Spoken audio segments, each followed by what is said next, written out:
एका तरुणाला अमानुषपणे मारहाण करणाऱ्या सतीश भोसले उर्फ खोक्या अखेर महाराष्ट्रामध्ये त्याला आणण्यात आलेला आहे। प्रयागराजमध्ये ताब्यात घेतल्याच्या नंतर या खोक्याला रात्री 12:30च्या सुमारास मुंबई विमानतळावरती आणण्यात आले आणि यानंतर आज सकाळी 6:30च्या सुमारास पोलीस त्याला घेऊन छत्रपती संभाजीनगरच्या विमानतळावरती दाखल झालेत। इथून तातडीने त्याला घेऊन पोलीस आता बीडच्या दिशेने रवाना होत आहेत। खोक्याला आज कोर्टामध्ये हजर केलं जाणार आहे। खोक्याला बीड कोर्टामध्ये हजर करणार की शिरूर कासार इथल्या कोर्टामध्ये हजर केलं जाईल हे बघणं सुद्धा महत्त्वाचं असणार आहे।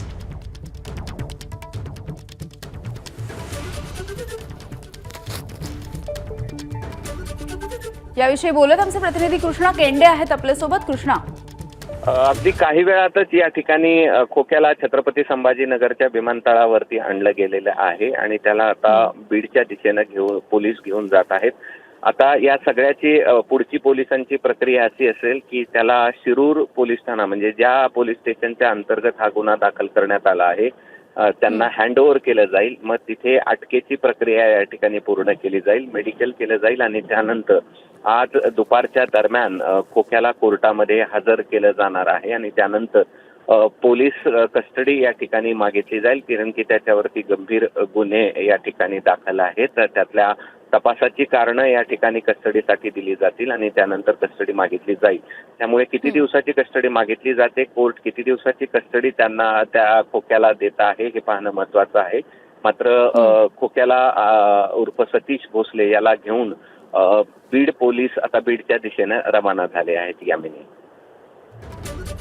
अगदी कृष्णा, मात्र आणखी एक विचारलं जात आहे, नेमकं कुठल्या कोर्टामध्ये हजर केलं जाईल, म्हणजे शिरूर कासारच्या की बीडच्या असं विचारलं जात आहे। निश्चितच हा जे गुन्हा दाखल आहे तो शिरूर कासार या पोलीस ठाण्यामध्ये आहे।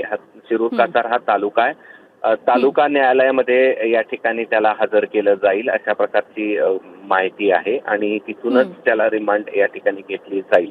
मात्र गेल्या काही दिवसांपासून खोक्या हा फरार होता आणि त्याला पोलिसांनी या ठिकाणी प्रयागराजमध्ये अटक केलेली, यूपी पोलिसांनी, महाराष्ट्र पोलिसांनी आणि त्याला आता आणलं गेलंय महाराष्ट्रामध्ये।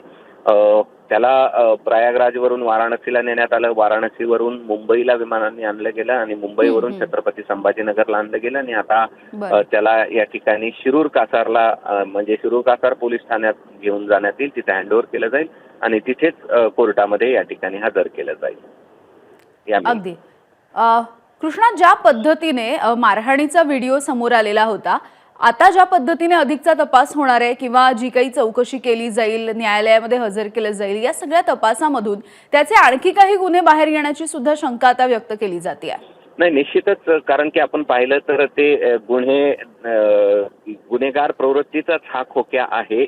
खरं तर इथली खोक्याची किंवा इतर आरोपींची म्हणजे मारहाण करायची आणि त्याचा व्हिडिओ तयार करायचा, त्याची दहशत निर्माण करायची परिसरामध्ये आणि गुंडगिरी करायची असा एकंदरीतच पाहायला मिळतं आहे आणि त्यामुळे व्हिडिओ जो आपण पाहिला, सगळ्यांनी पाहिला, एका व्यक्तीला बुलढाण्याच्या बॅटनं मारहाण केली, ढाकणे नावाच्या कुटुंबांना, ज्या व्यक्तीला आता चालताही येत नाही त्याला देखील मारहाण केली आणि अशा पद्धतीचे गंभीर गुन्हे आणि त्याहीपेक्षा म्हणजे वन्यजीवांची शिकार करणं।